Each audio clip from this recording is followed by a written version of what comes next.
Darboe. Today, this is the third edition, and with me is Dr. Ismaila Ceesay, the Information Minister of the Gambia. Welcome to the show. Thank you, Mustapha. Great. You are the third person. The first two are I would believe, your best friends, Madi Jobate and Dr. Isman Kajiko, were the first two I have on this show. In the last events, we were having a number of issues that have passed in the Gambia, including a protest of some couple of young people calling themselves Gambian against looted assets, I believe. How did you see the protest? You've had a couple of statements to say about it on West Coast. Yes, I think the protest, like I said, what the so-called Gambians against looted assets are driving, or what they are fighting for, we're already doing it as a government. So we don't see them as diametrically opposed to our views. We see them as partners. They help us push some of the things that we're already pushing. So in a sense, we see them as partners. We listen to their concerns. That is what government has met. We are looking thoroughly at some of their demands, and we'll respond to them. That's the petition that the petition. They made some requests. They've made some demands, and we are looking at them, and we'll respond appropriately. But like I said, for me, it's not the name that matters. It's the essence of their issues. That's what is important for us. That are the issues that they raise, and for other important issues. And these are issues that we are the commitment to make sure that we push for these issues. And they would say if you had been doing this, they wouldn't have arise. But no, I think it's because they perhaps didn't get the information, because information is important. It helps you make decisions. They didn't have the information. I think had they engaged the government to say, we want to know X, Y, Z, what is the status of X, Y, Z? If we had explained to them these things, there would be no need for a protest. But unfortunately, they didn't do that. There is a perception that government is not doing anything about these issues, which is a very wrong perception. When it comes to the audit reports, for example, you know, and everybody knows that we live in a country where there's a rule of law, that anybody who is even suspected of committing any crime is innocent until proven guilty in a competent court of law. What that means is that if there's an audit report and auditors flag something which is suspected to be fraud or mismanagement of funds or corruption, it has to go through the right processes until we get a conviction. Because we believe as a government that arresting, prosecuting, and jailing people is one way of fighting corruption, but also building the right institutions and the right processes is also important in fighting corruption. Well, Gala would say, and we are driving both in tandem. Well, Gala would say that's a given. I mean, it's a given that they would expect the government to apply the due process. But that's what we are doing. Yeah. So some of the issues they raised, let's look at the GPA issue, for example, Gambia Ports Authority issue that they raised. This was an audit triggered by the government. And in fact, most audits like the GIA audit, the GPPC audit, are all triggered by the government. So government cannot bite its own hand. If we know that we're hiding something, or we don't have a commitment to fight corruption, we wouldn't enhance and empower and strengthen the audit authority, and also like trigger these audit reports. Like but the statutory audits are there. They would happen whether or not the government wants to fight corruption. That's what I'm saying. But if you are hiding it because you have a lot of MDAs to audit, you could go to those MDAs that are not high-profile MDAs, for example, that would not raise any issues, contentious issues. But these audits took place, and like all audits are opinions, and that is a fact. Audit reports alone. Would you not qualify it? No, they are professional opinions. Now, an audit report alone is not enough evidence to convict someone in a court of law. But when you go to the courts, it's a different ballgame. The courts base their convictions on evidence. I think it is. No. So there are different categories of audits. I mean, there are, and even where it's not forensic audit, a certain kind of special audit. In fact, even if it's not a special audit, audits are presentable in a court of law. Now, what I'm saying it's presentable. You see, presenting something in a court is one thing. Yeah. Getting conviction is another thing. That's at the discretion of the courts Yeah. based on the evidence presented. Yeah. Now you can But take a case can be built on a yeah, valid but is it strong enough to get conviction? it is. No, it depends. That's what I'm saying. That the assessment is done at that level. Mm. When auditors are done with their work, they suspect there's just suspicion there. The competent body to investigate and build a case is the police. Yeah, but audit can prove a wrongdoing. I'm not saying no, but the courts decide that. Yes. That's what I'm saying. Yes. Now, the court decides. That's what I'm saying. Then, as an advocate, yes, audit reports can finalize wrongdoing, and they can be the foundation upon which the state takes. In some cases, yes, but where there are gray areas that need further investigation, it has to be investigated. That's what I'm talking about. So now, where there are further investigations, that's what I'm saying. But most of the cases that we've been witnessing, there were gray areas that it needs further investigation. That is why the competent body to do those investigations is the police. So when the police does their investigations and they build a case and they build charges and they put evidence against those charges to get conviction, they send it to the AG chambers for review and advice. AG will look at the case and look at the charges profiled by the police and look at the evidences put forward. If it's strong enough to get conviction, they either tell the police to prosecute or they can prosecute, because both of them can prosecute. Yeah. Now, if it is not strong enough, there are gaps, they can send it back to the police. Say, we looked at this, look at these gaps and refute. That's what's happened with the Jeeps. That is what's been happening. Yeah, but that's a given. That's the standard process that's been happening as Jawara days. That is what is happening now. Yeah. Well, so people cannot say. They would say because they had a cause to rise up and say this is not happening. It is happening because they did not engage. They didn't engage. Well, because if you look at it, like I said, Gala, I see them as citizens who are exercising their right to political participation. And any government that want to succeed, you should listen to this kind of voices if you want to succeed. You don't only listen to those who praising you, because what happens if you do that, you might fall into a ditch. Yeah, but we know government has a political interest. No, we are listening to all voices in the country, be it Gala, even the opposition will listen to the opposition. We might disagree, but we listen to the opposition. What I'm trying to tell you is that if you look at some of the issues the Gala raised, you who know and have information, you know they didn't do enough research to find out certain things before they come out. These processes are taking place. Currently, all these audits, some audits that are complete, like the IEC audit, the Austin Banjul audit, the BCC audit, the I think it's the GIA audit. All of them are completed. The police are done. It's with AG chambers for review and advice. Okay, so let's take it from the beginning. Before Gala came out, when the Republic story was published, about the sale of the assets and the sale and the management of the assets of the former president, the government did make a pushback and said, well, everything was above board until Gala came out.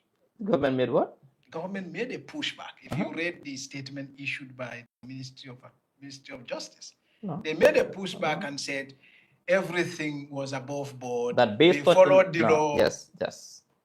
Based on information, but the inquiry wasn't pushed by Gala. No, I'm not the saying parliamentary inquiry wasn't pushed by Gala. I'm not saying the parliamentary inquiry was pushed. I'm saying the government's initial reaction, because you are saying it's a given that the government's interest is in transparency, in accountability, in good governance. And you agree with me that we've had the most transparent, most accountable government since independence. We will come to that. Yes. That's an opinion It's not an opinion. That's a fact. That everybody has agreed. The scorecards are there. We can come to discuss that. But on the issue of Gala, when our story was published, there was a pushback from government.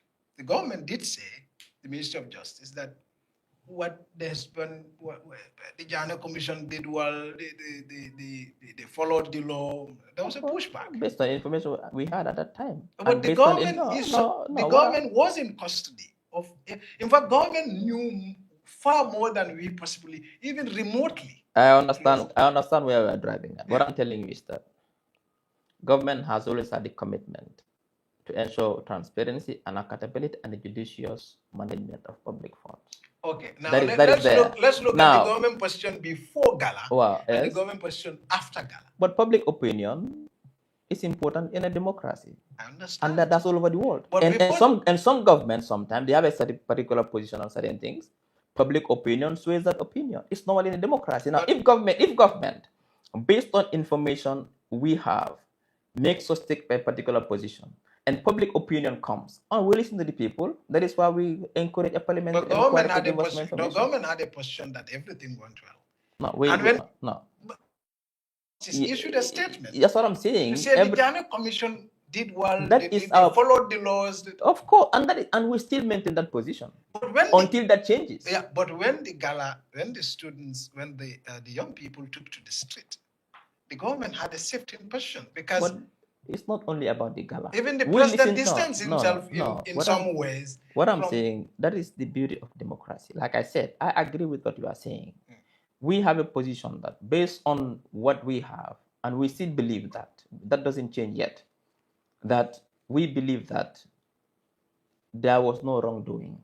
That's not established yet. That is why we call for an inquiry. Inquiry now. But you didn't call for Parliament. Call for an inquiry. The executive did not call for an inquiry. But who called for the inquiry? The who in particular was the first person to call for an inquiry? The Parliament. But who? It's not Parliament doesn't speak.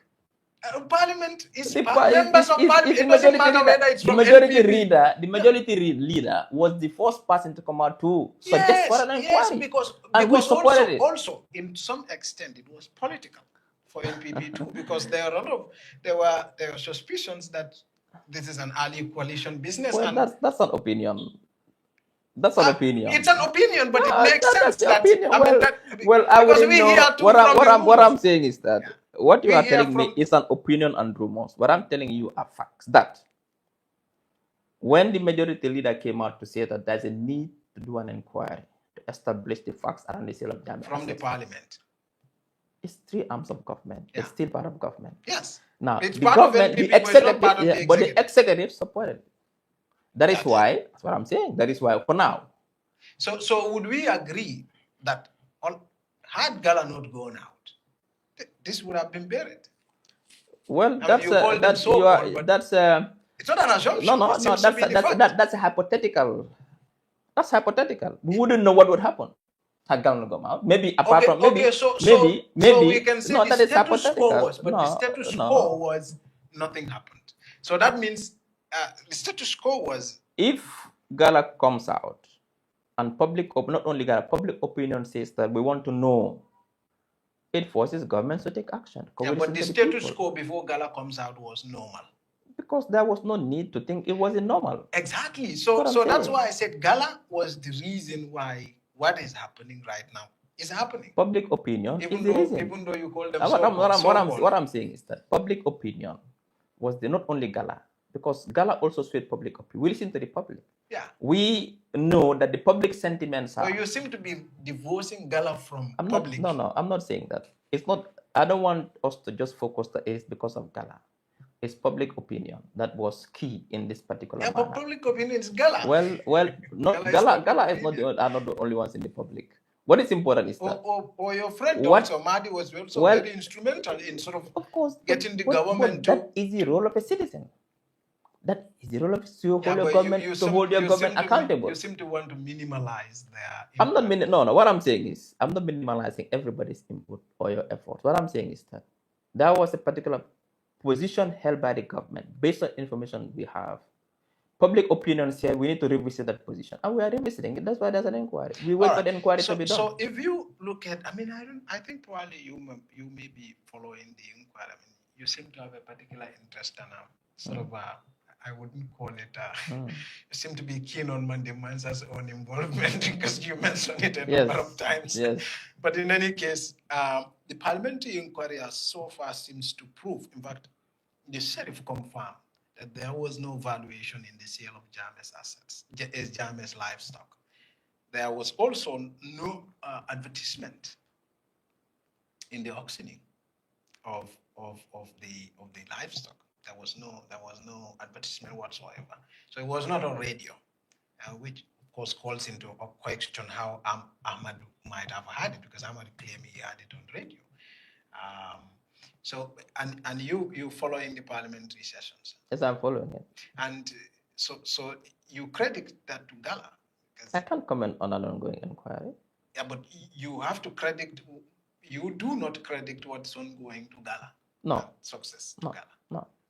So, but the I government. credit it to the government that the government is listening to public opinion and is taking actions to respond to public opinion. So I commend the government for doing So that. but you must also commend the fact that thanks to the public opinion, thanks to protest, let's say public opinion, public opinion that government did the action. Part of political participation. Like I said, protests are part of political participation. All over the world, petition governments. For example, in the UK, if petitions reach, I think it's 500,000, or I can't remember the exact number of petitions. Government is forced to take it. It's forced to take it to Parliament. Yeah. Even if government initially said no, these are position. Once number of people sign that petition, government is forced to take it to Parliament. And in fact, we have to commend the government for creating that atmosphere where our democracy thrives, where government now listens to public opinion. That never happened before. Government never listens to public opinion. Government does act on public opinion. No, what I'm saying in the Gambia, on the Jame, who would... Well, because Jame is an unusual situation. So now why people still thinking that... why are people comparing petition Jawara? No, comparing Barrow to Jame often comes from an unusual circumstance, usually. Barrow seems to be Barrow is an improvement on Jame. Jame is an unusual situation. Yeah. So people, what do you think of people who compare both the two? That's not my place to say. That's public. Right. People have the right to their opinion. But so if you look at what had happened and later on, after the Gala, the investigations that's been ongoing in the parliament, and everything that's so far being uncovered, makes you wonder. Isn't it concerning that the government had access to the same information that currently the parliament is asking questions about, and yet kept it secret? Kept it somewhere. It's different. You don't keep it secret. It's how you view things. It's how you make sense. It was not published. But I understand it was published. No, you mean the Janet Commission? The Janet Commission report was published. That's what I'm saying. But all these other key elements and evidences, the sales reports, were never published. That's what I'm saying. But and the government kept it. Now this gives us a chance to publish so the public knows. But you are not concerned that it was not. But maybe it did. I wouldn't know the circumstances why it wasn't published, but I wouldn't make an assumption that it was a deliberate attempt to conceal and hide information from the public. I wouldn't agree with that. Well, sure, because if you look at it, now we know that there are a lot of questions regarding the sales. And we also know it was not published. What I'm saying is that there could be many reasons why it wasn't published. It doesn't have to be concealment. It doesn't have to be deliberate attempt to conceal. You are not concerned that a former Minister of Justice received these reports. The president, your boss, received these reports and never reviewed them. If they did fail to see the I think I am happy that the issue is coming up and there's an inquiry. But you are not concerned that I can undo the past. That is the past. We need to move forward as a country. Remember, it was a transition, and transitions are never perfect. There could be oversights. I'm not saying there could be oversight. What is important is that our democracy is maturing. And for me, what I see is what we should focus on, what is happening. What has happened in the past, we can't undo. So what I can confirm as a state minister is that there has never been any attempt to deliberately conceal information from the public. That I can confirm. But also what I can... But just so conveniently did not publish the report. No, but I don't know why. Like I said, I don't know the circumstances why. I don't know. What I can confirm is that there was no deliberate attempt. And for me, what the focus should be on is that there is an issue. The public demands transparency, and government is supporting an inquiry that will tell us exactly what has happened. I think that should be the focus. For a lot of people, and that's the reason why the issue of proactive disclosure is in the AT, access to information law. For a lot of people, it's in the normal operation in the government that information should be disclosed. It should not have been asked. But that is changing now. That is why now we are the fact that it's being asked. The fact that it's being asked is an anomaly.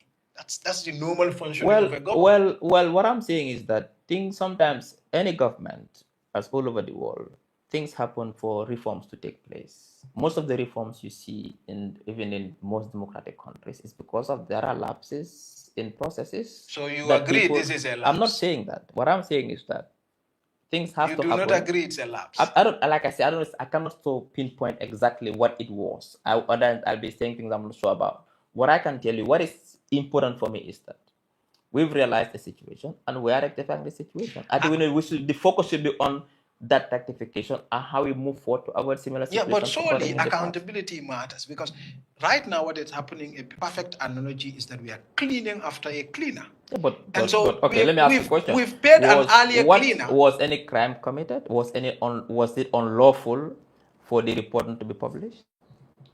Well, surely if it's it wasn't unlawful. Yeah, but wait, we have different levels of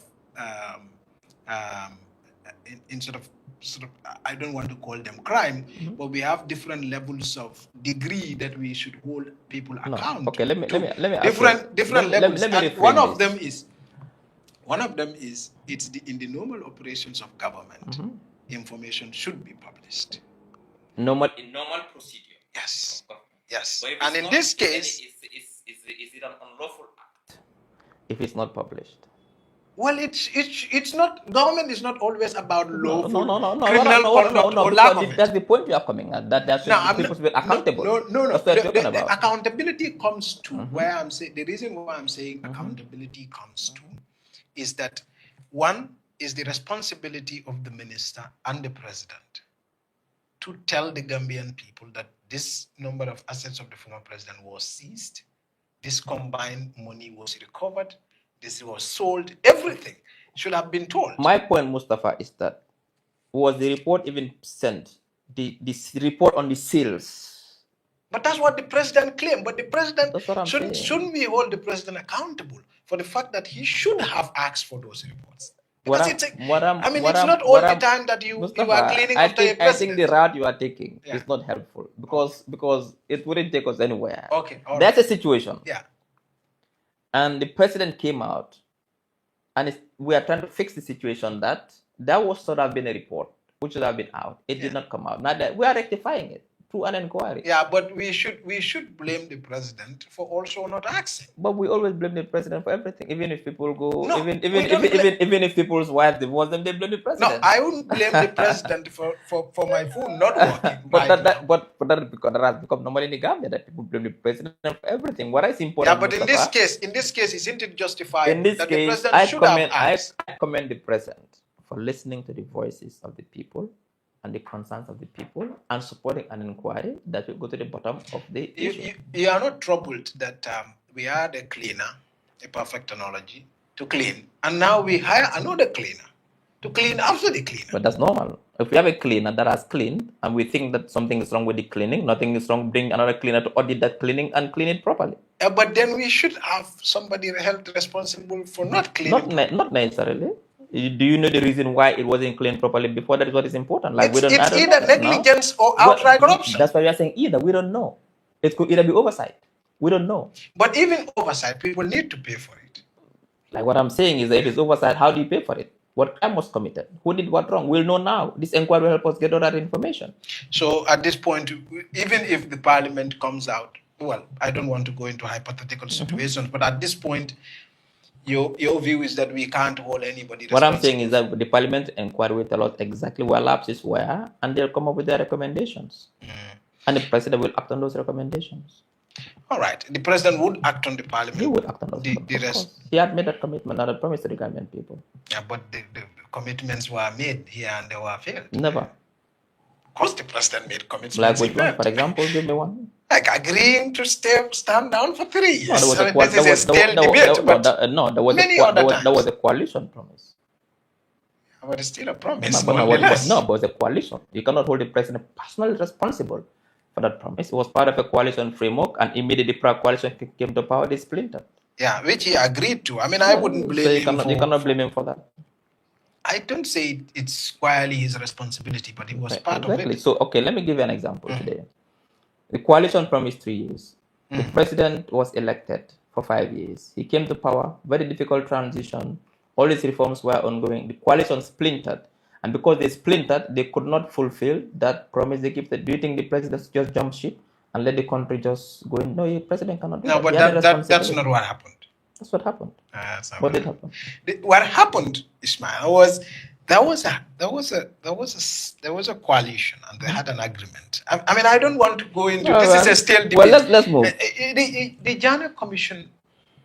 You did think that the Jana Commission did a good job. I mean, you were in the news back before you had joined the government to say that the government should fully implement the recommendations of the Jana Commission. Yes, I mean, you still think. I still think. You still think. You still think. Like I said, you see, the information is key in people's decision-making choices, but also in people's perception of particular issues.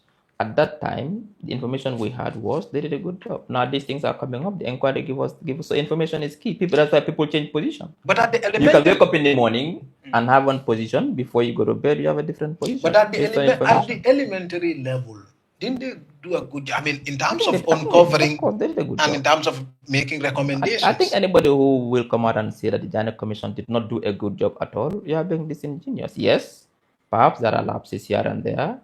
Perhaps they did not do a good job in particular the sale of Jama assets. Perhaps we could argue that. But I think overall, they did a good job. I have had, like I said, I had Dr. Usman Gajigo here, an economist and now officially a critic of the government. I've had Mahdi, who's also a very strong critic of the government, and also an activist. And a politician. Well, he's not a politician yet. When you talk about that, he's not a politician yet. Well, why are you watching for him? How do you know that? Yeah, but he has not registered a political party. You don't have to register a political. So what's the foundation? What's the basis for saying Mahdi is a politician? Well, what is the basis for you saying he's not a politician? No, I mean, he has not registered a political party, has he? No, he's not. He doesn't have to. Has he? I mean, you were a very strong critic of the administration before you joined politics. What I'm saying is and you were not a politician. No, but what I'm saying is that his critiques and the manner in which he does his critiques is political. Yeah, I mean, one could argue my work is political. It's it's intensely political. You give objective analysis of the situation. My work is intensely political. Yeah, but you're objective in your analysis. But even Mahdi is objective, isn't he? No, it's not. Well, anyway, that would be. But anyway, both Mahdi and Usman are on one point agreed, just as the young people who had done the gala, that corruption in this country had reached an endemic level. And they had looked at tons of audit reports, investigation inquiries. And now, you and I, we are looking into gala now. We are seeing this protest happened. We're seeing everything that's coming out from the parliamentary inquiry. Would you agree with them on this assessment? No, I disagree with them. Yes, there are challenges of corruption in this country.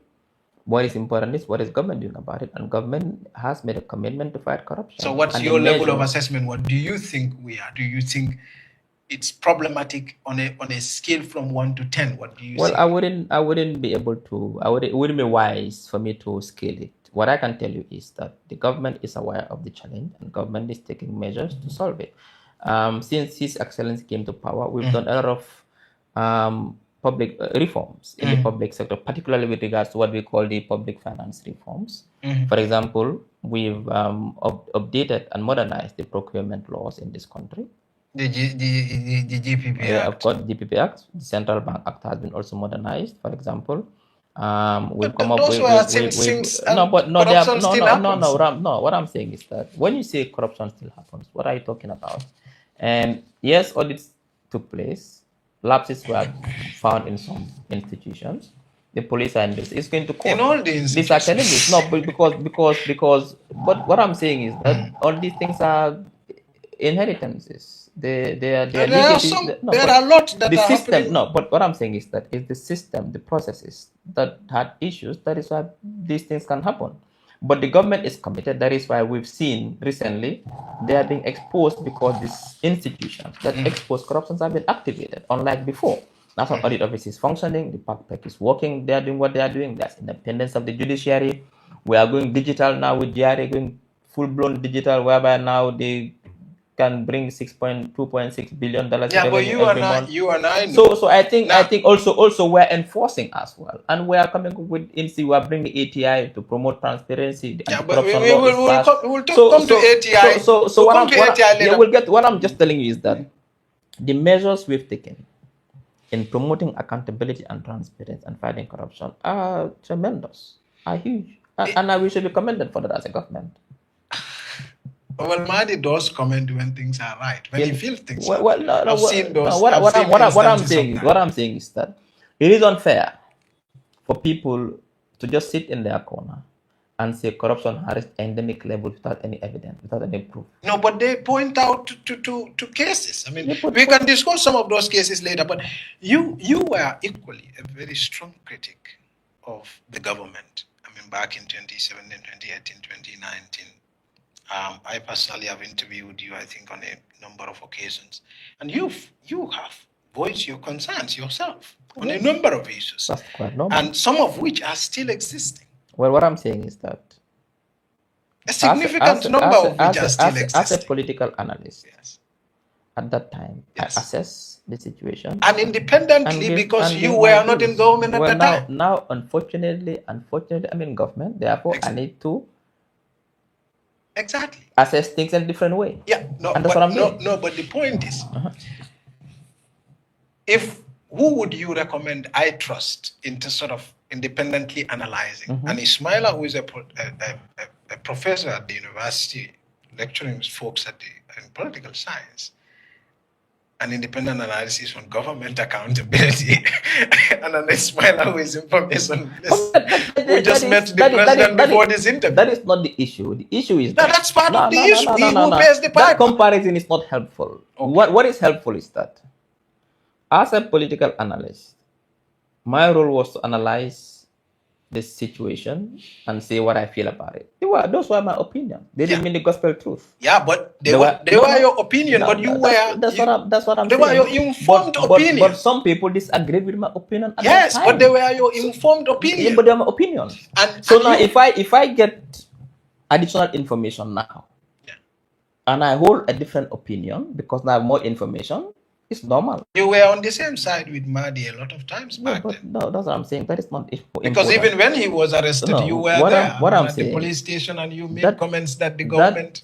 That is not important. What is important is that with the information I had at that time, I built an opinion of what was going on.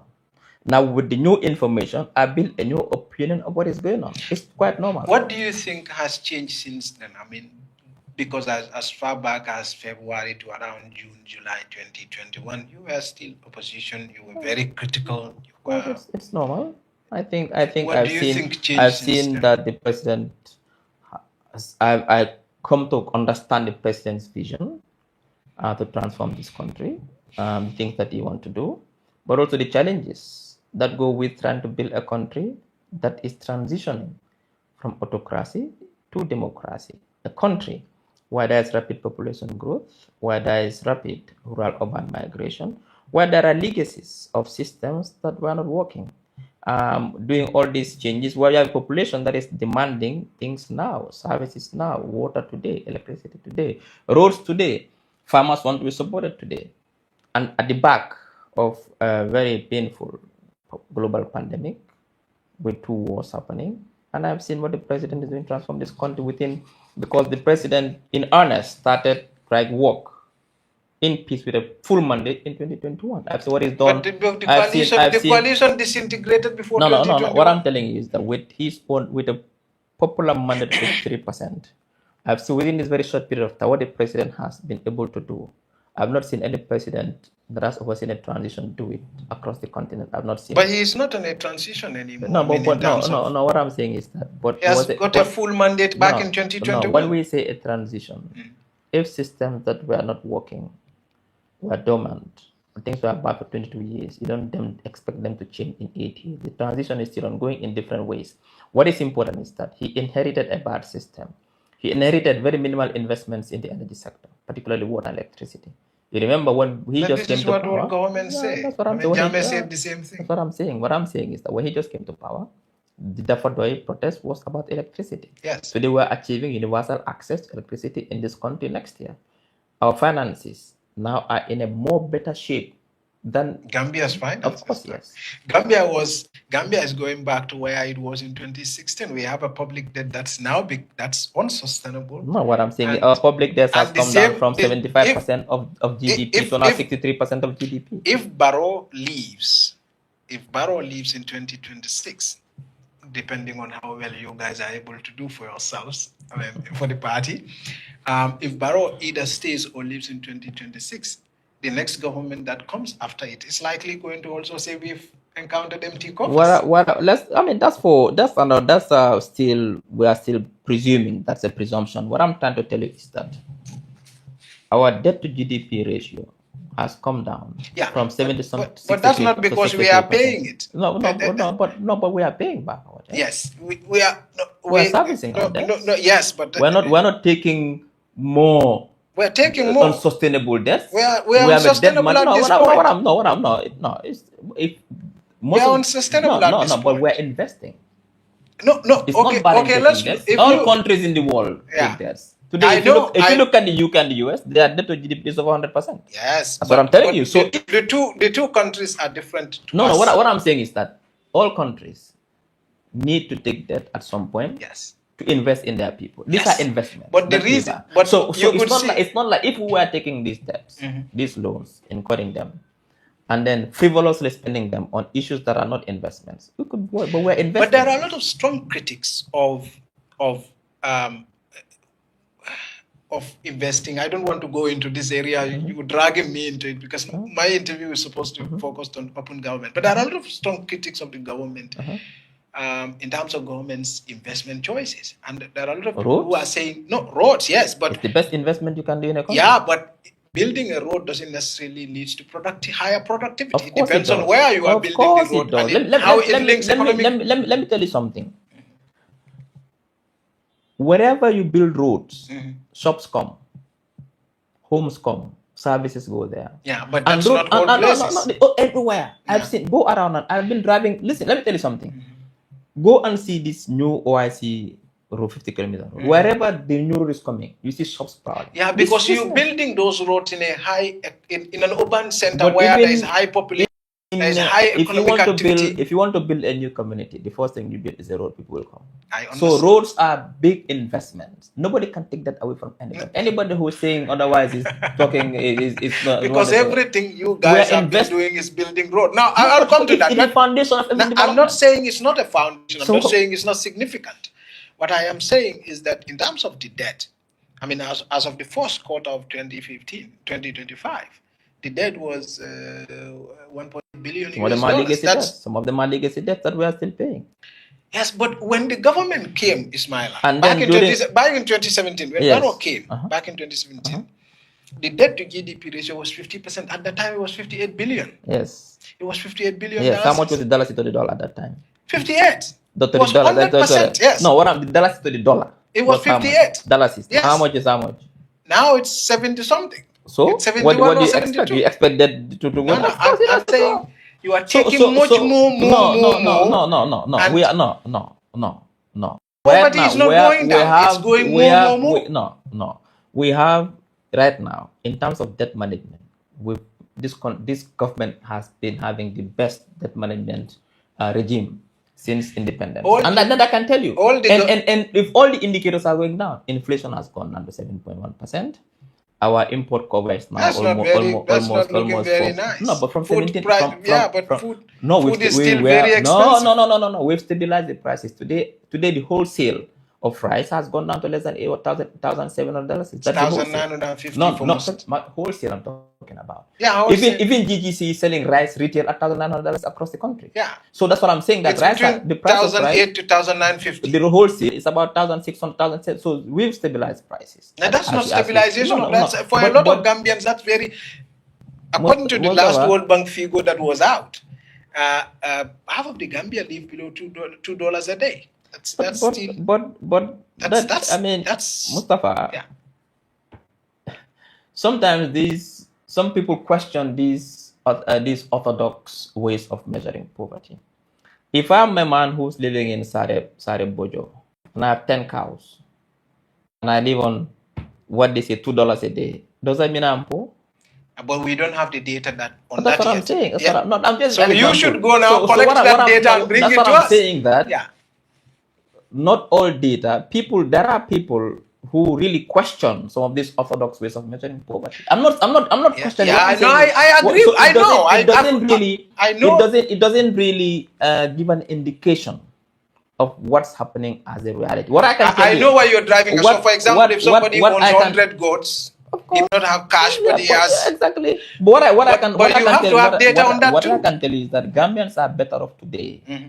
than they were 10, 15, 20 years ago. Now, what That I data can do tell you have to support that? Anecdotal data. Gambians are better off today. Gambians today, no, that's what I'm saying. That I don't have the exact physical data, like the empirical data, but on the face of it today, Gambians have access to electricity today than 10, 15 years ago. Yeah, but you are These are the assuming. basic. I'm not assuming. This data You is don't there. have data.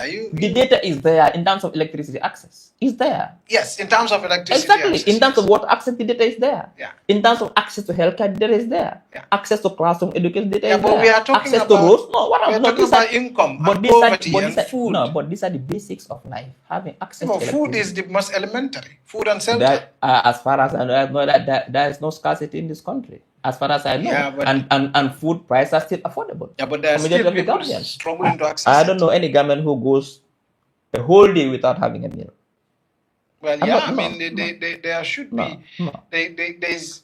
I mean, how much can you make in $2 a day? How much do you think? What I'm saying how is much that do you spend a day? when they say $2 a day, these are average measurements. It doesn't mean that all these government $2 a day. Like in the Gambia, we have a social network system, and where people live together. That's why we survive. No, that's what I'm saying. So the issue is that if it is left, Gambians are better off today than they were 10, 15 years ago insofar as access to basic services are concerned.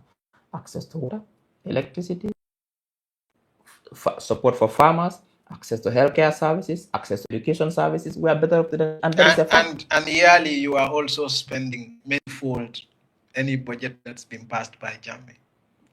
Yeah, but what do you expect if you are a family? You guys are spending actually. No, I'm coming now. You are spending in your one budget. Probably if we calculate the budget Jammeh has spent. So Mustapha, if you are a family man and you have one wife and 3 kids and you spend $50 every month, now your population doubled to 6 kids and 2 wives. That's a bad analogy. I'm coming. No, what I'm saying is that there's population increase in this country. Yes, but also the government, also the investments they are doing in energy, in roads, in water, they did not do those investments. So what do you expect? If you as a family man, I'm telling you with your feet, then you do more investments.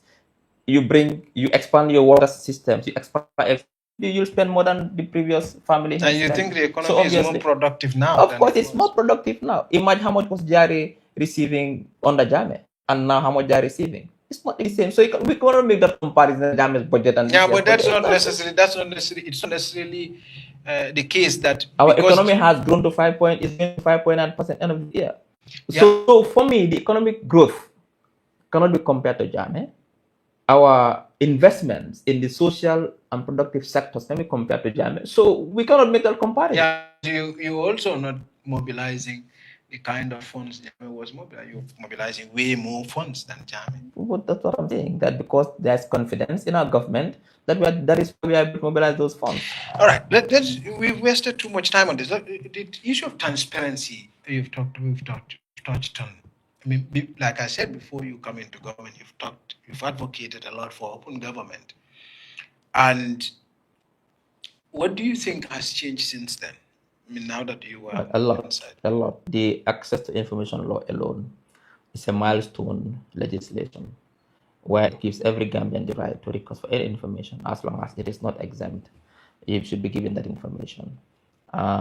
Also, the initiatives taken by the Ministry of Information now in terms of the Mansakonda, bringing ministers with the public, the press conferences, the press releases, And you've seen go to all the ministries now, all their Facebook pages are up, and updates are coming on a hourly basis. This is proactive. Some now we don't even wait. Yeah, but And a lot in fact, a lot of government did start hiring press officers way back in 2017. that's what I'm saying. I mean, through the Commonwealth and all Yeah, that. So there were some efforts that were back no, then. no. What I'm Manzakunda is a I'm new not, addition and access to information law. I'm not saying that efforts were not there. What I'm telling you is that on a daily basis, this government is constantly thinking of how to information gap. And that is my role as a minister, to make sure that access to information is a key policy directive of ours. And no matter who you are, that is what we are using the proliferation of the media in this one. The media is freer now, and they report freely. Under Jame, there was no Malagan. Would you do journalism and publisher? You wouldn't do it. But now the media is free. Before, Yeah, if you go to a normal program, even with the president where Jame, you only see one microphone, that is JRTS. But now you see 10, 15. Yeah, but everywhere. Many would attribute that to. It's in Barrow's own interest that happens. No, Barrow is just Jame knew. No, what I'm Jame had left the road. So the most elementary thing any government could do is to allow basic freedoms. That is what we are doing. Or withhold basic freedom at your own risk. But also we are promoting transparency, and this government is the most transparent. Yeah, but the fact that you're allowing journalism to flourish is not an achievement. It's the default setting. No, the fact that we created an enabling environment for journalists to flourish. No, you did not create. You took us back to default setting. No, we did not. The coalition took the Gambia back to default. Who said that wasn't the default setting? That was the default. It wasn't the default setting. Under Jawara, wasn't it? No, but the times have changed. You cannot compare Jawara now. Jawara did not witness social media. Yeah, we were in a democracy before Jame. That's what I'm saying. But so the coalition took us to context is different. Yeah. In between is Jame. So when we do the comparison, it's with Jame. The context is different. Under Jawara, they didn't have the privilege of having information technologies as a tool for governance. So we can. What I'm saying, of course, that's been done. That's been done. But remember, these are people who are working in these institutions for 20, 25, 30 years and working within the bounds of certain cultural practices. That is why we are doing a lot of training and orientation for these public officials to understand that this now is a law, you have to implement it. We are aware of the challenge. We are not saying it's perfect. If we say that this but if you have a law passed, you need yes. The ultimate goal of a law is not just to say, oh, Gambia, we have an access to information and score some key government score. We're implementing. We have a roadmap. We have a roadmap to implementing the access to information. There is a regulation which should be drafted by the minister. The regulation is almost done. So we are working hard. We are doing trainings for the... Yeah, but in the meantime, public request for information is being refused. Some are being granted and given. Yeah, the ones that are less contentious. No. What I'm saying is that... Because for us, all the information that we requested... Even in the most democratic countries where that is the law, some information requested. That is why we have the commission. If your request is refused, go to the commission. We went to the commission in all the cases and the commission couldn't do anything What I can also tell you is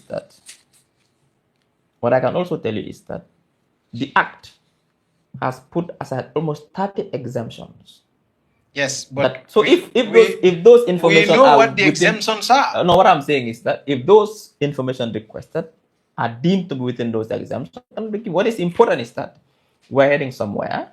We have a law which is in place. The commission is in place. We are currently recruiting the secretariat. People are requesting for information. In some cases, it is given. In some cases, there are challenges. We are working on those challenges. I mean, I've looked at a lot of requests that were made, not just by us, by also Mahdi's organization. Which organization is that? Edward Francis Small. Is it an organization? It's an organization. I didn't know. What do you mean it's not an organization? It was just an individual who just... No, I mean it's an office. It has people. Where is the office located, by the way? It's on Mahdi Jawara Highway. No, there is an office opposite where Malagan is. Okay. I didn't know. Well, congratulations. Well, you say that all the time. Congratulations to Mahdi. Yeah, well, let's move. Yeah, well, let's move. You've talked about. I mean, some of the cases. I will link this to access to information. I mean, back in 2021, shortly before you joined the government. I mean, it's not even shortly because this was around February. You've talked about mining operations, for example. I don't know what informed it, but you have said that that this is a quote from the interview you gave. You said the government gave black sand mining to one of the founders of the president's political party, and what they are doing is indiscriminately destroying the environment. Do you still hold? I can't say another statement. Well, except if I go back to the statement. You did make this Well, statement. context is key. But you did. Context you used to hold monthly press conferences and you talk a lot about corruption, about nepotism, about governance issues. And a large number of those are informed by different issues, including press reports, including reports done by Mulligan. Yes. So this must have been after Mulligan's story on black sand mining. Well, that was based on information I got. Now I have new information. So you don't believe now that... Well, I'm like I said, every statement is informed by context and information. You cannot hold people accountable for information which was in a different context to a different context. What do you think would have been this context? Well, like I said, I don't know about that statement. It's possible that I've said it. It's based on information. No, you said otherwise you should take point to court. That's what I'm saying. That now I have a different view on the issues because I have clearer information. Do you think black sand mining is now doing in the best way possible? I think government has put safeguards in place to protect our environment. You had on Mansakunda yesterday, the Minister of Energy, and we had made an ATI request to the Minister of Energy to provide us with the account statements of catch, and they refused. Well, that is for the ministry to respond to. But and if they takes refuse, us back to ATI. Well, maybe it has to do with one of the exemptions again. No. Because that's a third party issue. No, it's not. Gambia, no. Gambia, it is a third party issue. No, it's not. It's not. If you want me to publish your statement of account, it's a third party issue. It's not. Let me come. It's not. The Gambia government holds 60% net profit in the mining operations. Okay. So I have a stake in that. Yeah, but there's a third party also has a stake in that. Yeah, but that third party comes to us, the people. Yeah, but still, the third party. Like I said, Mustapha, I wouldn't know why it was refused. It was refused and no explanation was given. No, but what I'm saying is Access to Information Commission couldn't do anything about it. I personally was on normal circumstances. Yes. If a request is refused, they must give the reasons for the refuse. They don't. Okay, then now they can I personally made a request to the ATI Commission. In fact, we published press release on this on the Republic. I called the ATI Commission because the Commission is a partner to the media organizations. I mean, we talk to the Commission because it's in our interest to make Commission operationalized. So I personally was on phone to Nene, and I know she tried, but she couldn't get it. Well, and also we made request of the contract. And they refuse. Well, I mean, like I said, if you make requests on third-party information, we cannot give it. Yeah, but this one is not third-party. But that's your assessment. It's not an assessment. It's a fact. But Gambia government. No, what I'm saying. Yes, but also a third party is a stakeholder. No, the third party come to us, the people. I don't want us to go on a back and forth because we'll be just speculating. I don't know the reason why it was refused. What I can tell you is that, to the best of our ability, we have advised all MDAs to provide information when requested, as long as it is not accepted. Well, in any case, now I'm telling you, in a lot of cases, they refuse it, and this is one of the cases. Well, that is why we have the ATI Commission to deal with those refusals. The Commission, in a lot of cases, is very helpless. They couldn't do anything about it. Well, we'll do something about it then. Well, yeah, I would be happy you take it up. And the other issue that you've talked about, and that appears to be the status quo still, is that I don't know whether you have read the story that the Republic recently did on mining operations. We have, through ATI, accessed the EIA, the Environmental Impact Assessment, that's being conducted on mining areas, and it's still devastating the coastline. That's not changed. Yeah, but I think there's a moratorium on mining on the coastline.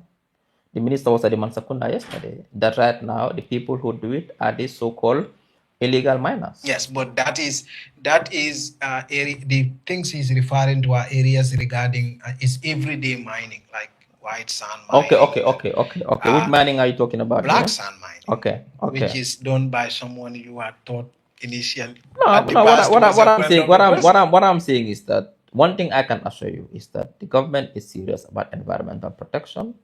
We've got serious safeguards in place through the National Environment Agency to ensure that all mining that is taking place in this country is environmentally friendly. It doesn't destroy the environment. And this is the status, and that's what the problem that a lot of folk critics of government are pointing at. So government, the status quo is always beautiful. Now, there is always a law protecting someone. No, I'm not aware of the law protecting anyone. No, I mean the status quo is Yes. always beautiful. Yes. Now, you can always sit down and say government is doing wonderful and make a case for it. But if you go to the coastline, you would see devastation. But if we say the coastline, I'm not aware of sand mining taking place across Black sand mining. No. Just excuse me. I'm not aware of it taking place across all the coastline. Yeah, but it's from Kartong right down to Batokunko. To Batokunko area. Yes. And mining is a coastline. I mean, when you say, I thought you are taking from Bako all the way to Kartong. No. Okay. But so there's a specific area where black mining is taking place. So what is the issue? An environmental restoration is not been done. An EIA in a lot of cases is not done. And even the company admitted it. Well, I'm not aware of that. And I wouldn't speak on something that I'm not aware of. I know one thing I can speak for from the policy point of view is that government takes these things seriously. There are agencies and institutions whose job is so this happens. There are a lot of cases where even EIA is done, even for government projects, where environmental impact assessment is not done. Well, I'm not aware of that, and I don't think that is. Even the Banjul project did not have a prior EIA assessment. Well, which one? The rehabilitation project. The rehabilitation project. Yes. Well, I don't know whether I mean I cannot speak on that. That is my field. One thing I can tell you is that government always ensures that there are safeguards to protect the environment. That's a talking point, Ismaila. No, it's a talking point. It's a talking point because it's always the status quo. No, but you are telling me something that I cannot even verify. That is not done. How do I know it's not done? But I'm telling you. Yeah, but why should I believe you? But I would not tell you what's not true. Maybe you didn't know it was done. No, I know it was. No, but no. So that's why I don't want to go. And I am adding it onto a statement you have already made. Why I didn't want to go further on this is because it's a statement you've made. I don't know whether that statement is correct or not. Did you read the National Audit Office report on the 2018 audit that was released? No, I did not. You did not? No. If you check the audit, it said that the government is relying for revenue from black sand mining strictly on GAJ to supply. Yes. Which should not have been the case. What should have been the case? If I own 60% stake in your business, right? Should you rely on me entirely for me to be able to tell you how much you own, how much the profit is? Well, like I said, I cannot speak on issues that I didn't read, but also that I have very little information on, because I wouldn't be helping the public, and I would also be helping myself. I have very little knowledge on this particular issue. So therefore, I cannot go far on this because I wouldn't be helping anyone. If I had information on this, I'd be happy to share that information. Because you brought it back, you brought the issue of ATI. I'm just trying to make a case. So what I can ATI speak for, is honored. What I can speak for is how to make sure the ATI responds to your request. But that particular request in detail, I cannot speak because I don't know about those issues. But I'm not aware, and I cannot be. That's why I'm bringing you to a series of cases where access to information law, because it pertains critical information, is refused. No, but again, what I'm saying is that we need to ascertain why it was refused. If it's because of third-party elements, it can be. I can give you a list of requests that we have made. One, we have made a request for. We've made a request for NAWEC car powership contract, which is not third party. It's our government that goes into a contract with a private company. They pay them our money. We made requests for data on the forex that the CBG was selling to private individuals. That's our money they were selling to them. We made requests for account statements of catch on black mine sand mining. We own 60% share in that mining operations. And I mean the people, yeah. And I mean, I'm speaking but we take our money very seriously. And we made also we also asked for a lot of things, including segregated data from Ministry of Finance on travel issues. They were all refused, and many others. You mean so? My point again is And this like were I said, I don't within know. the Like I said, I don't know the circumstances of these specific requests and the subsequent refusals, if it's a refusal or not, because I haven't seen the letters you've sent to them. there and the were requests you've made. refusals. I You know haven't when seen, this I'm coming. I haven't seen the refusal letters and this, what I'm saying. But what I can tell you from the just face value is that some of these requests have third-party elements. No, they don't. They have. They do. That's. I mean, like I said, this again. The ATI Commission. This is subjective. It's subjective Okay. because what I'm saying now, is that here is what is not subjective. The ATI Commission had taken these reports on board. Yeah. This latest, way back December 2024, and wrote to these institutions, and they still refuse. Now, what I'm saying is that that is not just going by face value Yeah. of this request. I believe personally that third-party elements. Yeah, but ATI, the Now, commission doesn't believe that. No, I don't know what the commission's position The is. commission would not have written to them if it were. No. What I'm saying is that I don't know what the commission's position is on these issues. Now, what we can do now is to bring it to the level whereby we can look at these things, because our position as a government is to make sure that we implement the access to information law and that every government gets access to information that they request, as long as it doesn't have third-party elements. All right. When will the Anti-Corruption Commission start operation? I cannot give a timeline. What I can tell you is that currently something is being done for the commissioners, and now that should be finalized and they'll be sworn in very soon. You see, I have worked on a lot of cases in the Gambia. Some taken to court, some not taken to court. And one of the things that I have seen over the period is that wherever you see politically exposed individuals involved, nothing happens about that. Do you agree with that assessment? When PEPs are involved, I disagree with that assessment. Why do you disagree? Because I don't think that is it reflects the reality. As a government, tell me more. No, because as a government, yeah,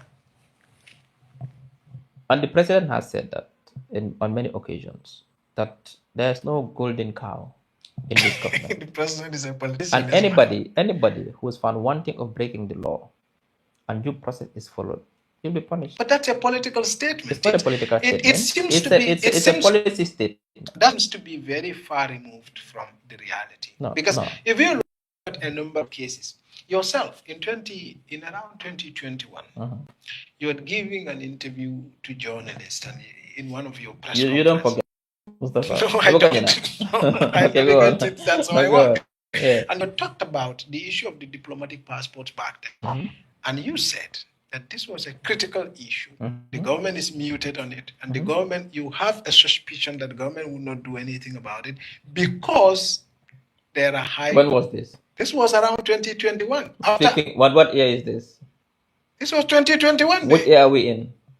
It's 2025. I was speaking as a what?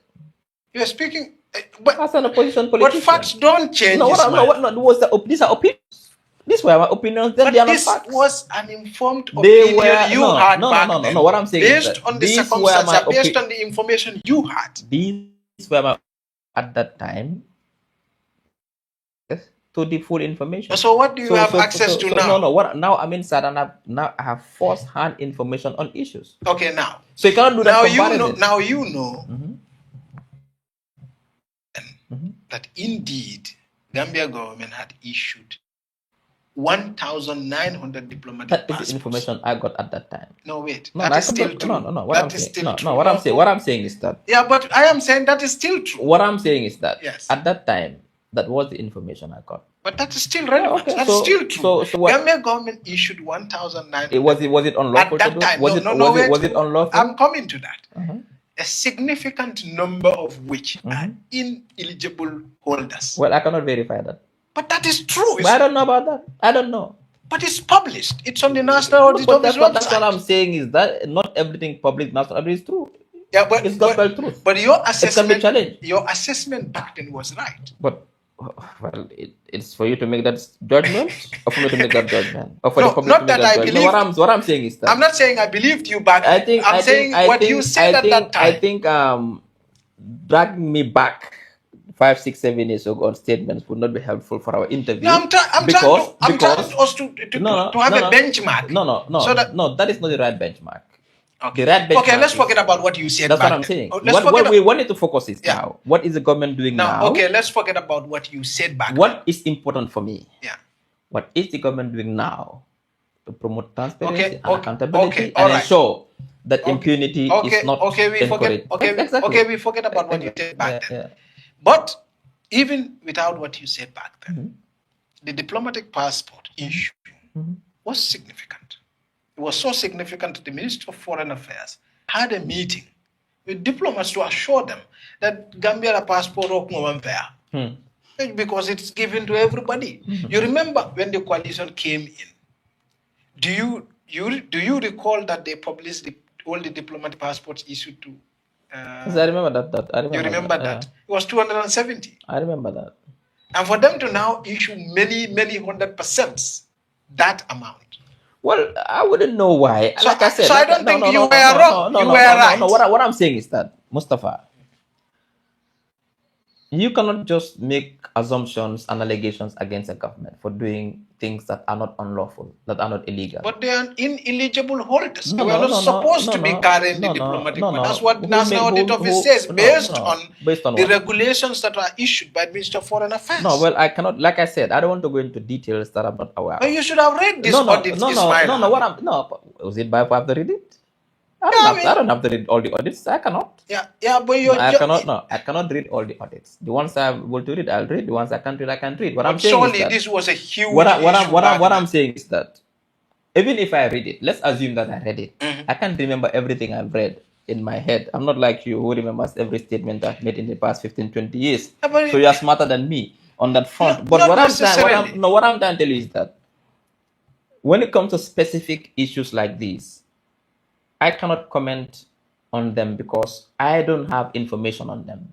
I don't want to speculate. I don't know the circumstances. I don't know what happened. I don't know what informed the decision to give those passports. Okay, let's bring it to now. Are you satisfied with the way diplomatic passports are issued? Well, I have confidence in the system, and I believe the system will do anything the system is not abused. But it's been abused before. What I'm saying is that as we speak today, diplomatic passports are not being abused. But I mean, we have seen a lot of ineligible holders. Well, it depends on who you call ineligible holder. Well, I mean, so your opinion right now is that this is fine. Of course, yes. All right. So, I mean, overall, I mean, when you are looked at in terms of that scandal, the diplomatic passport scandal, that happened back then. There were prosecutions relating to it. I remember that. A lot of people that had issued diplomatic passports to foreigners like Reni Shaj, Andreas Brandal, those ones we don't even know. But was it wrong to give them part if there was a need for it? They are criminals, doctor. Well, I'm not. Are they criminals? They are. How? I mean, what is the basis? Well, we've read series of news reports on their own activities. Yeah, but again, you've read news report doesn't make them criminals. Today, people. If a credible newspaper like Die Spiegel in Germany, it's one of the leading, is saying that this guy has questionable behavior. There's a lot of propaganda happening in this world. We know that. Yeah, but this is an investigative journalism organization. Me reading Mustapha's Malagan investigative report, balancing someone as a criminal, I would not call that person a criminal. Yeah, but if there is reasonable evidence presented to show. But no, what I'm saying that the people you've called, I don't know who they are. I haven't seen the Spiegel report. I didn't see the evidence. I wouldn't call them criminals. Nothing was done about this. What I can tell you is that this government is very serious with prosecuting, in protecting the integrity of our passports, not only diplomatic, all passports, our national documents, and we are doing everything possible to make sure that is ensured. Perhaps you could do this later on. While we were working, when I was at Malagan, now I'm at the Republic. When I was at Malagan, when we were working on the story back then, there was a official concern that close to 300,000 diplomatic passport books were missing. Right? And this were being printed by a Nigerian, called Michael Labido. This was a concern. This was a concern, but it's also captured in the audit. Yes, was it no, it's established because audits captured it. No. You see, not every audit captures is established. That is why there's a call for further investigation. Well, yeah, but I do know when audits come. I do know there are some audits that are conclusive. What I'm saying is that when audits do their job, and then in some cases, paper trails are missing to establish, but they'll say this is what has happened on the face of it. But that's why they call for investigation. So audit reports are not in themselves. How comes all that we are seeing being prosecuted for diplomatic passports, for most part, was, the highest was a member in the protocol department, Puijo Bate, and the lawyers is Mansa I cannot answer that question. I wasn't there at that time. I don't know details of that case. I'm just bringing these cases to say people are concerned that, of course, one thing when you're talking about government, which is our institution, if you're talking about it, the standards are there. You have the National Audit Office. Yes. You have the GPP. You have Accountant General's Department. And they are functioning. You have internal audit. No, they have always been functioning. No, but they were functioning even before Jawara's time. No. Under Jame, most of these organizations were overruled. Yeah, but even now, there are instances there. No. They are all independent. Okay, let me give you an example. Yes. In 2021, just about after the COVID strike, right? A deputy accountant general put some 30,000 euros in a bag and took it to Guinea-Bissau, the airport, with the foreign minister at the time and the Gambian ambassador in Bissau at the time, and paid to a Guinea-Bissau national. That's an overrule. That is not following the protocol. No, but what I'm saying is that Mustapha. So there are instances where protocols is overruled. No, not under this watch of His Excellency the President. No, it does happen. No. If you read now, go and read the Malagan report on the Malagasy COVID cure. What I'm saying is that I've read that report. That's why when he said the story is familiar. What I'm telling you is that. Yeah. It's familiar because you are on that side back. Not that. No, because I read the report. It's not about being on side. I read it. I saw it. I read it. But again, I'm telling you, yes, we don't know the circumstances under which that. I don't even know where the money came from. I can't speak. I don't know the details, Mustapha. That's what I'm telling you. What I'm telling you, people look at this situation. What I can tell you, and which is a fact, and which is irrefutable, is that this government takes very seriously the sanctity of institutions. I understand that. I understand that. And it's not like we are but that's your job to say. That's what I'm. If I were in your position, I would say the same thing. The reforms we've done ensure that public finances are properly managed and the manner in which they are disbursed follow the right protocol. Yeah, but that was there. That any government officer would have told you that was here since 2017. When Barrow came, we had reformed the system. This is what you hear. This is a talking point. Mustapha, I cannot speak for what happened in 2021. What I can speak for is 2025. Today, in this Gambia, under His Excellency, public finances are judiciously managed. It was under His Excellency. Like I said, and protocols in terms of payments and transactions, public finance transactions, follow due process. That I can assure you. Now let's look at things in practice more, because you're talking about practice now. Because like I said, there is always a difference between government infrastructure the way it is, unless it's cheated, doesn't allow for corruption. Unless it's cheated. So the issue of this is the law is there, the institution it's cheated. That's why there's corruption. No, what I'm saying, Mustapha, see. Public finances right now. Yes. You cannot steal from the public purse. Yes, but you can cheat it.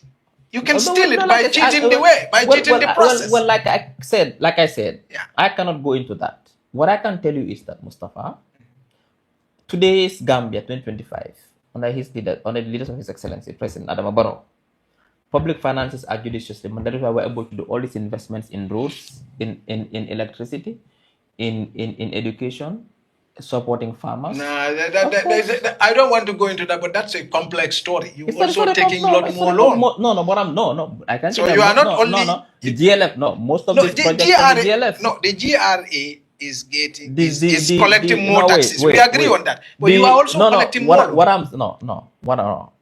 We're not. What I'm telling you is that even the this highway, this new road we are building in North Bank, what's it called? The Hakalang Road is 100% from the GLF. 100% from the GLF. Most of the investments we are doing are from the GLF. So what I'm telling you is that we're able to do all these investments from the GLF because of judicious management of our public finances. Okay, let's look in practice some of the cases to show the difference between government in theory, which is almost a perfect system. We are not taking more loans, and I can guarantee we are not taking more loans. Okay, we can do that. Another time. Because I just want the public. We are not taking more loans as a government. Most of the we are repaying now are legacy loans.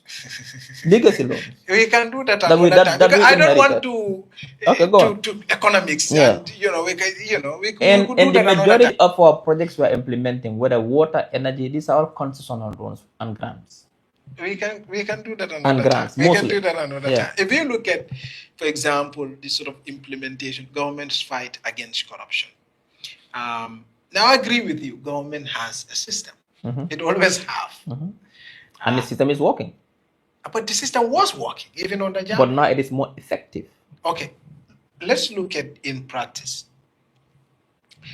the morals of government to fight corruption. You believe that the Jana Commission has done a good job. The recommendations should have been implemented. But they're being implemented. But there are individuals that the government hires that if they had implemented Jana Commission recommendations, I disagree. Should not have been. I disagree. How would you disagree on that? Because it was implemented. What do you mean? Okay, let me give you a scenario. Now, I mean, I know Jana Commission recommendation is implemented. Let me give a scenario. Laws are to be implemented. The law says that if you are convicted of a crime, you have to go and serve time in mile 2. Ibrahim is convicted. He serves time in mile 2. But the law also gives the president the powers to pardon him. Then he is pardoned. It doesn't mean that the law was implemented. Yes. It was because he served time. The two India are talking about, the law was implemented. They were banned from holding public office. If the president in turn pardons them, no crime is committed, no law is broken. It's within the framework of the law. You know. So you cannot tell me that because two people are pardoned, so the commission wasn't implemented. Okay, it's not just those cases. One, the cash payment that were done, Jana Commission recommendation would have prevented that from happening because central bank, all payments above 100,000 for international clients should have been paid Mustapha, through what I can tell you is that particular scenario is not happening again. It will not happen again. Because you know why? The Jana Commission came up with the recommendations has to do with reforms in the system. Public finance reform. And we've done most of this reform. Okay. If for example, even Sabali and Joguba's case, for example. Now look at it. I mean, I was always critical of Sabali even when he was in opposition. I mean, and you guys need to be trading. If they can do it, we can do it too. But if you look at implementation of Jana Commission recommendations. No, they're not unbanned. Well, but they pardon Sabali. Pardon and unban is different. Well, however you use the language. Pardon and unban is different. Okay, all right. Okay, pardon. If you pardon is different. All right, I concede. If you pardon Sabali, right, and you still leave the banning of somebody else there, right? That's unequal. No. Treatment. No, it's not. That in itself is corruption. If 10 people are convicted to mile 2 and you pardon 3 and the 7 are still there, is that corruption? What would have been the explanation of that? What I'm saying is that the president has the discretion to pardon anyone he wants to pardon. Based on political convenience. No, I'm not saying that. What I can tell you that's is what happened. Well, that is your opinion of the situation. My opinion is I can bet you if we are sitting here, that would have been your opinion. The president has the powers to pardon, and he pardoned those he want to pardon. Full stop. Everything else is mere speculation. Now, I mean, in practice, Ismaila, recently, just now, the president, and I've heard your comment about this, the president pardoned, not pardon, I don't know why I keep using this word. The president appointed Joe Colley as the IEC chairman. In consultation with the Public Service Commission and the Judicial Service Commission. Well, this is the usual government talking point. It's not the talking point, it's the reality. Yes, but that, like I said, government now, system always can is you there. bring me the evidence that the president did not do this in consultation with the Judicial Service Commission and the Public Service Commission in line with the law? No. If you cannot, then it was done. You see, I'm not a lawyer. I'm just a public advocate. So I bring the questions at the public. I ask them to you. That's all. Well, okay. Now, so the public can judge. Now you ask me. Yes. The president appointed Joe Colley. I'm confirming to you that yes, in line with what the law says. Okay, this is fine. What I'm trying to say, because I'm still focused on open government, transparency, integrity of institutions. Now, you on West Coast Radio, you said later on that the IEC report is now, police investigation is now before the AG. Chambers, Now, do you not think the president was putting the cart before the horse? How? There is a review of an investigation that potentially implicates an individual, and you appointed that person. Potentially implicates? That's a very strong statement. Potentially, yes. No. It's potential. No. What do you mean? The audit report does not implicate Joe Colley. What did it say? It just says that they've seen monies paid to the account. Yes, I hope and you explanation read, I read it. And the explanation is very clear. Yes. Part of the operational work, they are going to do some IEC work. IECs have bank accounts in these places. They cannot give them bulk to carry as it used to happen before. Okay. So that I don't want to go into what I can tell you is that when the president appoints, he does serious due diligence. So you think he's exonerated in the police? What I'm saying police is that, investigation. well, I cannot preempt the investigation. What I can tell you. But you are saying the president did due diligence. No. What I can tell you is that until Joe Colley is established or found to be committing a crime, he's still innocent. So do you know whether he is innocent or guilty? Well, like I said, I'm not the judge. Now, I mean, does the president know? Like, for now, he's innocent. He's not proven guilty yet. Exactly, but he could be guilty also. But then we deal with that. No, but the president appointed him before Mr. Darboe. You might have had a judge. Mr. Darboe. Until Joe Colley is proven guilty, he's still innocent. Well, you think it's right to appoint him? Of course, yes. Now, here is a list of things that the IEC, the audit says. The audit says that, of course, they put money into their own accounts. Okay? Which we do not know was spent on. Of course, it was retired. No. Of course. We don't know. We know. No, we don't. Because it was retired. I know. There was it was election. I know it was an election. No, we don't know how the money was what spent. I'm saying is that it was spent on elections. Operational costs. No, you and I don't know that. No, what I can tell you is that is what based on the audit report that I've read. No, that's the explanation. Based on the explanation that they give is spent on election. Yeah, which we can assume to be right until proven wrong. But it's okay. Let's not go into details because it's still under investigation. Yeah. Now, what point are you trying to get? Now, the other point is that there were all retired impresses also, 1.4 million. Right? It could be for any reasons. It could be for any reason. The other issue is that there were allowances that were paid to this individual that were not supported by law. Well, and Joe was one of those who received the allowances. Well, I still cannot speak on that. In excess of 15 point something million. No, but what I'm trying to say. The point I'm trying to make is that you appointed somebody, right? Just when the file on investigation file on him was just passed to your Attorney General to review. The fact that police investigate and found probable cause should be a red flag enough to say to a president, no, I should go ahead with this. You know why, Especially to a critical institution like IEC. you know why the law says that the president appoints in consultation with the Judicial Service Commission and the Public Service Commission is to make sure that the safeguards are in place not to appoint people who could become a liability or whose integrity is in question. If, for example, Mr. Jokoli was found wanting and is not fit and qualified for this position, the Judicial Service Commission would not advise the president or the public service would not to They appoint. don't know. No. What I'm saying is that if they do know, then they are telling us that the police investigation is rubbish. What I can tell you is that yeah. until the investigations are done, until it goes to court and Jokoli is convicted and found wanting of committing a crime, he is still innocent and can be punished for mere allegations. He can be punished. No, he should not be. I'm not saying he should be punished. But that's what we are saying. No, what I am saying, yes. what I have made case for, is that there is a questionable mark.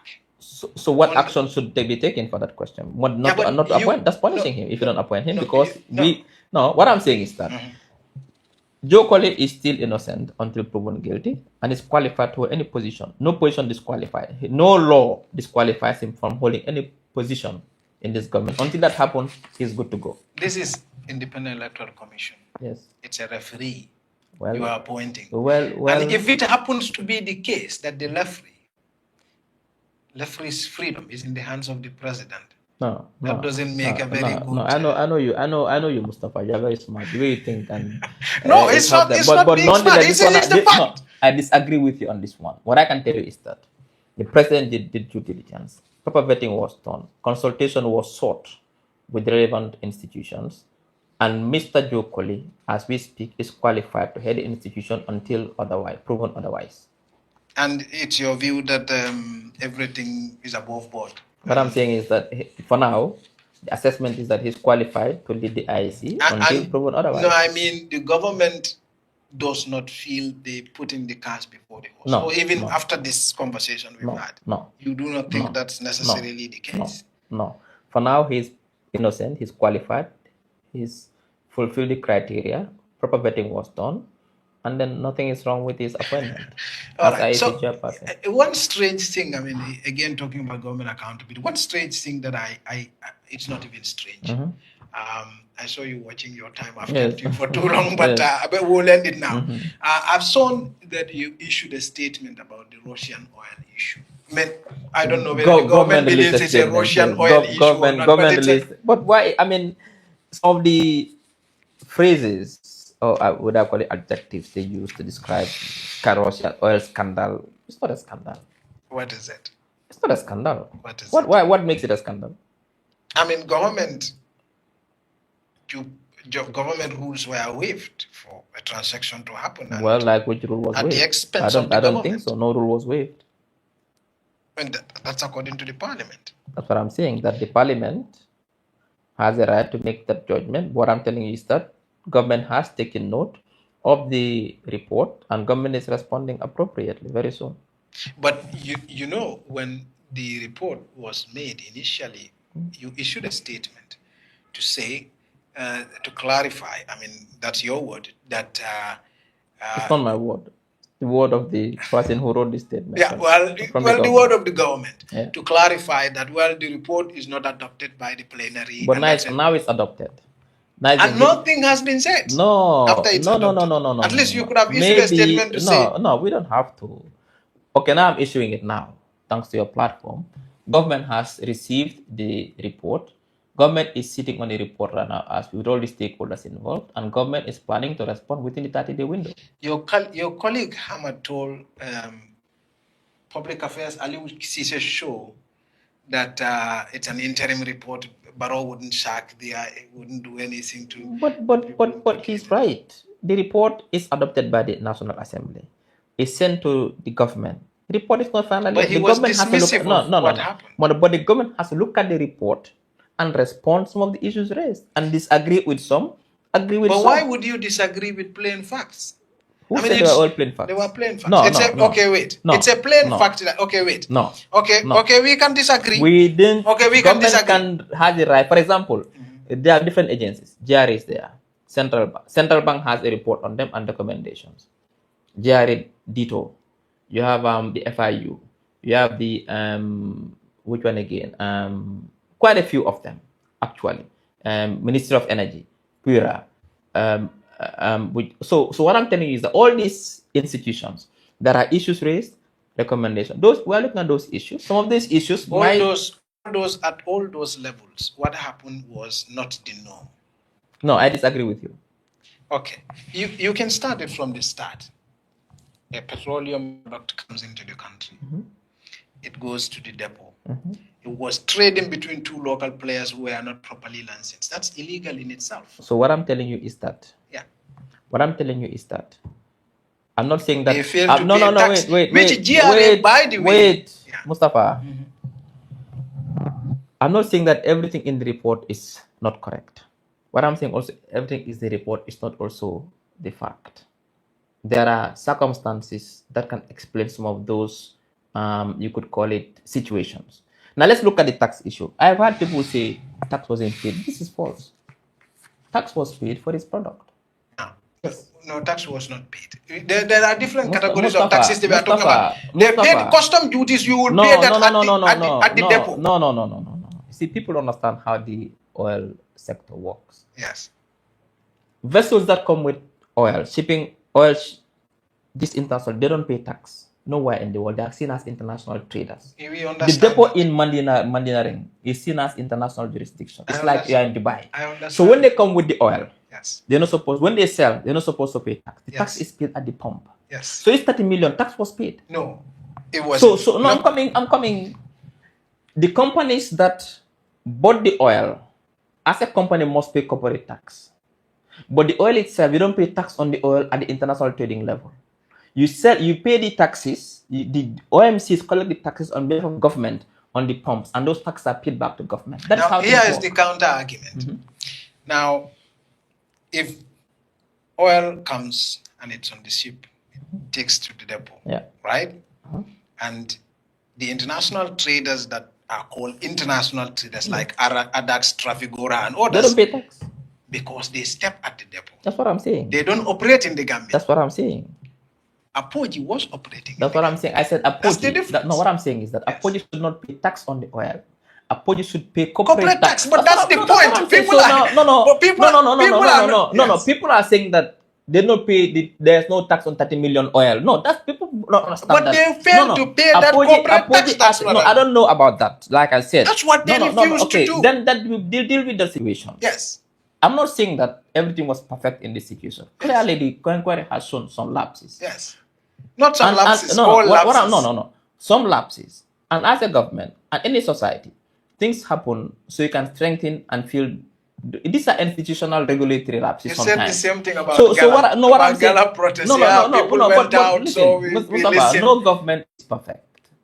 And clearly, all governments in the world have challenges, sometimes have regulatory lapses, oversight lapses. Now, this gives an opportunity to understand exactly some of these lapses and try to rectify. So in this case, what I'm trying to tell you is that the international traders they don't pay tax. Yes. Yes. Now, the OMCs. Let's assume that it wasn't Apoji who bought this oil. Yes. Let's assume it is Oryx or Ja Oil who bought this oil. Ja Oil pays corporate tax. Yes. Huh? Yes, they pay lifting whatever to the depot. Then and they pay the oil tax itself is paid at the pump. Yes. So exactly, those taxes were paid at the pump. But Apoji itself as a company, two fundamental things. If they did not pay the corporate tax, then two fundamental things happened. Apoji did not pay. The two companies they were illegally trading through did not pay. Well, I said illegally because they were not licensed to do it. What I'm saying is that that is a matter for the taxman to deal with. What I want governments to understand. And GRA did. Because GRA, actually, when the case was going to court. Like I said, we'll deal with those situations. What I want to bring forward is that when people say taxes were not paid for the oil, that's false. Taxes were paid. Tax was not paid. No, the corporate tax by the company was not paid, but the oil itself was taxes were paid. But forget about the other people, the third parties who paid tax.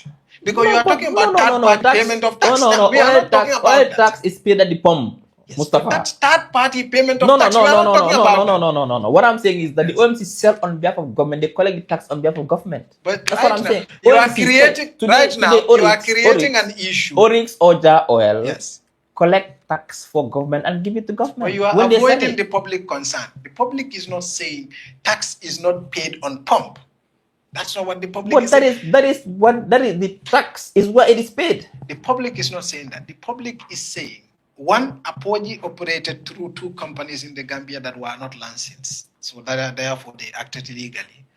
Two, they did not pay corporate tax because they are claiming to be international traders. Now you are saying two things here. Yes.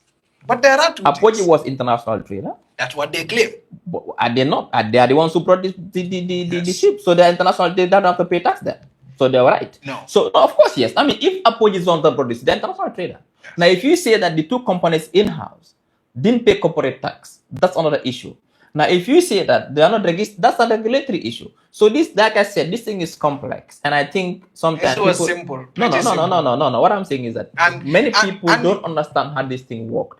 International traders don't pay tax. Yes, but tax for that particular oil consignment. I think you are confused. I think you are confusing the people. People have this very clear. No. What is the confusion here? Because you agree with me. Yes. Okay, let me just take it step by step. You are the international trader. You are Apoji. You bring the vessel, 30,000 metric tons, for example. You dump it at the depot. Do you pay tax? The international trader doesn't pay tax so because they stop at the depot. No? In this case, was Apoji not the international trader? No, they are not. Who is the international trader there? Let me. No, I'm asking you now. Who is the international trader? Wait. No, I'm asking. Who international traders, they stop at the depot. But what I'm saying is that who brought the oil? Apoji brought the oil. Is the international trader then? Apoji sold the oil in the Gambia. No, what I'm saying is that, but is the depot not in the Gambia? No. The depot, as you said, and rightly, is a border. Apoji stopped at the border, didn't they? Yes. They stopped at the border. No, I didn't say that. No, you are the one saying I'm asking a question. Yes. Didn't they stop at the border? Apoji did not stay at the border. Apoji was operating from within. That was the problem. But you said there are two other companies that were operating within. Because the reason why they used those two companies, because they didn't have the license. Did Apoji have the license? No, none of the three had the license. So now let's take it step by step. Do you agree that if Apoji was just stopping at the border? Now you are the one asking the question. Yeah. Okay, go ahead. Let's assume that Apoji stopped at the border. Were they supposed to pay tax? Then they are international traders. They are not supposed to pay tax. Yes, so like ADAX, Trafigura, and all that is established. Yes. Now, if Apoji operates within the country and acts as an OMC, yes, what tax do they pay? They pay corporate tax. Exactly. But that's what they did not do. Like I said, no. There are two issues. I'm coming. They did not do that. Secondly, they also were trading illegally. No, that's a regulatory issue. Yes, but it's our problem. That's what I'm saying. We'll deal with that. Yeah. Like I said, the inquiry will help us understand all these challenges. We'll deal with those situations. Like I said, Apoji is an international trader that brought the vessel, isn't it? They claim to be international. No, but they're the ones who brought the vessel. So they don't have to pay tax. Yes. If Apoji is acting as an OMC now, operating in the market, they have to pay corporate tax. And you are claiming they don't pay the corporate tax. That's what I'm not claiming. GRA says. Okay, that's for another thing. But for me, what I'm trying to make clear is that people who are saying that $30 million, no tax was paid, that is what is false. Well, no tax is paid. So when they sold, they are saying no tax was paid as a financial burden from the people who profit from the business. So that has to be very clear then. What I'm saying is that tax was paid. But they have made that clear. You are the one who is confusing everybody. No. I mean, they are saying... No. You are the one saying it. But most people who don't understand this issue. No, but you are saying, the tax you are referring to is third-party tax. Mustafa. Yes. There are three... No, let's agree on that. There are two tax levels here. Yes. Three. One is not supposed to be paid at the international trader level. Then the OMC has to pay corporate tax. Like all other AMCs, they pay corporate tax. Yes. That is fine. You get my point.